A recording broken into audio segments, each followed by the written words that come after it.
St Dunstan's The Torch, edition number 32.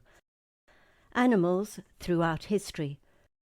In 1928, Buddy, a German shepherd, becomes the first guide dog for a US citizen, Morris Frank. Morris Frank was a blind man from Nashville. His father read him an article by Dorothy Eustace, a woman living in Switzerland, who had seen shepherds training dogs to lead blind people to get around. Excited by the idea, Frank wrote a letter to Eustace and received a response letter 30 days later inviting him to come see for himself. Frank then took a ship to Europe and trained extensively with a dog that had been bred specifically to lead a blind person. The training was hard, but after weeks with the dog, Frank could get around the nearby Swiss village, holding tightly to a harness to which Buddy was strapped. Morris Frank returned to America. From the day he got off the ship, he was successful. At one point, in front of a group of dumbfounded reporters, Buddy led Frank safely across a busy New York street. I shall never forget the next 3 minutes. 10-ton trucks rocketing past, cabs blowing their horns in our ears, drivers shouting at us. When we finally got to the other side, and I realized what a magnificent job he had done, Frank later wrote. When Frank returned to Nashville, people were amazed at the sight of the blind man and his dog successfully navigating busy sidewalks and couldn't believe that it was the same blind boy they had so recently taken pity on.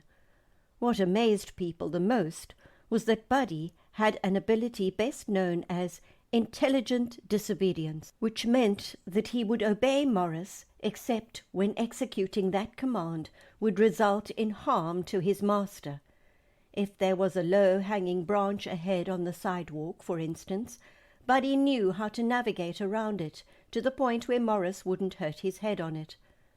About this time, Frank, Eustace, and several others co-founded the Seeing Eye, an institution set up to train guide dogs and their blind masters. Today, the organization reports that it has, in its 80-year history, trained 14,000 dogs. Buddy is considered the first. In 1978, on the 50th anniversary of the founding of the school, the U.S. issued a commemorative stamp in honor of the Seeing Eye. Source: Wikipedia. John and Esther Ellerman. John and Esther Ellerman sponsor 24 orientation and mobility officers in South Africa. Here are 2 of their stories on how they have made a difference. Kedibone Setabe, O and M for SAMBT, Mthatha. New to the area, Lindelwe, like the other youngsters, came to hear of the opportunities for young blind people at the Arts and Craft Training Centres in Mthatha. Kitty tells Lindelwe's story of being housebound for 5 years after losing her sight in her early 20s. Her family was overprotective of, we often find this, and so she remained in her room, depressed and lonely, and, as she says, in denial of my loss of sight. In the process, Kitty says, Lindelwe lost a lot of muscle strength and flexibility. Lindelwe tells that she even declined independence training once offered because she was waiting for her sight to be restored. Having moved to the area, she started gaining confidence, initially staying with some of her new friends from the centre, because she was unable to even do basic things for herself, and now, recently, with Kitty's encouragement, she moved into a room of her own. Kitty says that since Lindelwe had been so stationary for so many years, her muscles were so stiff when she started training her.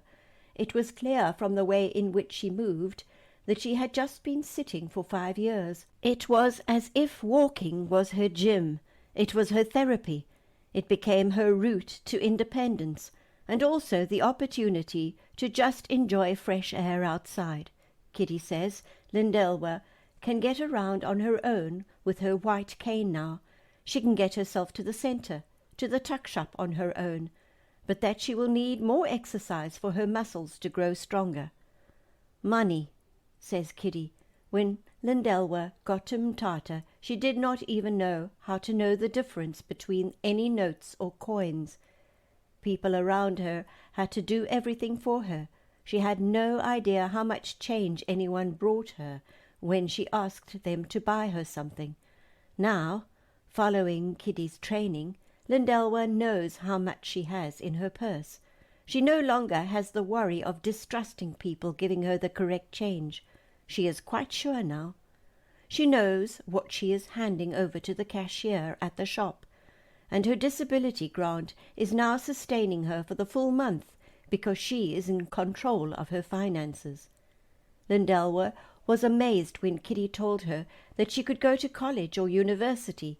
She did not know that a blind person could get a qualification. Lindelwa, who lost her sight in the years after writing her matric exams, is now waiting for computers to arrive at the centre. She is one of the young people who hope to start the computer course later this month. Perhaps most important, says Kitty, Lindelwa now believes she has a future. Omasa 2023. Moira Hegarty received a standing ovation for her contribution to O&M recognition and development. Tracy Hubert and Joyce Kedomitswa addressing the crowd. The annual general meeting took place at the SAGD in Johannesburg. Many of the organizations that JEEMT support were in attendance. Various topics were discussed, and we are anticipating good news in the near future. To stay up to date with new developments, visit www.omasa.co.za.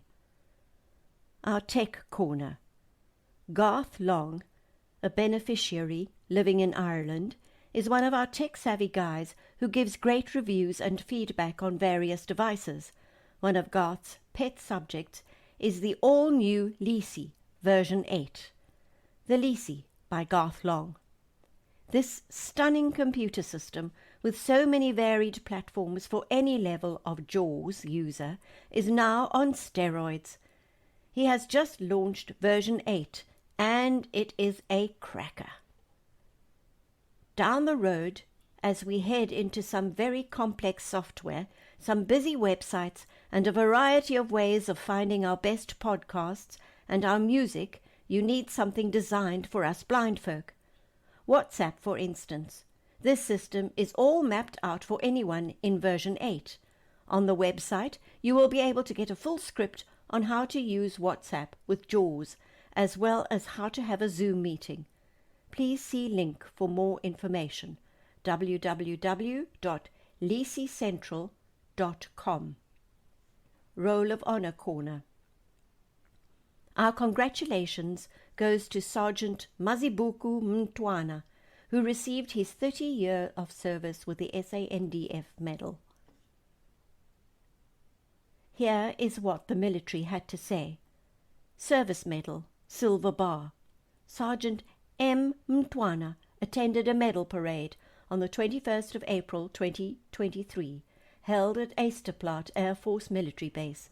He was a recipient for 30 years Service Medal, Silver Bar.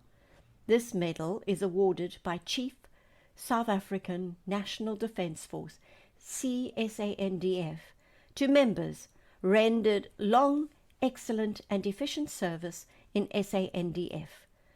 We congratulate Zuko for his well-mannered discipline, dedication and uninterrupted service in the organization. Birthday wishes. Angela Bernardo, St. Dunstan's widow, recently celebrated a very special birthday. We wish her only the best.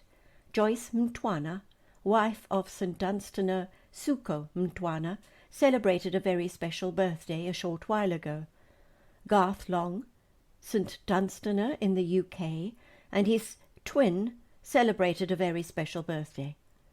Matteo Wessels recently turned 16 years old. He is the oldest son of Don and Mikey Wessels.